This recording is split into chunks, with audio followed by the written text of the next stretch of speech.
अस्सलाम वालेकुम व्यूअर्स, देखिए क्या ज़बरदस्त नरगिसी कोफ्ते बनाए हैं। ईद की तैयारी है तो चलिए जल्दी से ज़बरदस्त से नरगिसी कोफ्तों का मैं आपको इंट्रोडक्शन करवा दूं। ये देखिए क्या ज़बरदस्त नरगिसी कोफ्ते हैं। पूरी रेसिपी तो मैं नहीं बता सकती, लेकिन आपको इनका रिजल्ट ज़रूर दिखा सकती हूँ।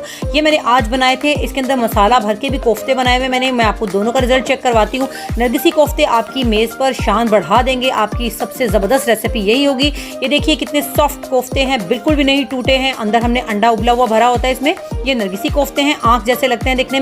और ये देखिए मसाला भरे हुए कोफ्ते हैं। ये मेरी बहुत ज़बरदस्त रेसिपी है, मैंने अपनी वालदा से सीखी है। बहुत ही शानदार रेसिपी है ये, तो इसको भी आप अपने घर पर ट्राई कर सकते हैं। बेहतरीन अंदर से मसाले की खुशबू आती है, पुदीना, हरा धनिया, और ये बहुत ही ज़बरदस्त बन के तैयार होते हैं। इस ईद पर अगर आप मेरे साथ ये कोफ्ते बनाना चाहते हैं, सीखना चाहते हैं मुझसे, सॉफ्ट एंड स्पंजी बिल्कुल, तो मैं इसको बनाने के लिए आपके लिए तैयार हूँ। एक बड़ी रेसिपी तैयार करूँगी, लेकिन आप मुझे ज़्यादा से ज़्यादा कॉमेंट करके मुझे बताइए कि किस किस को नरगिसी कोफ्ते की रेसिपी चाहिए। शुक्रिया।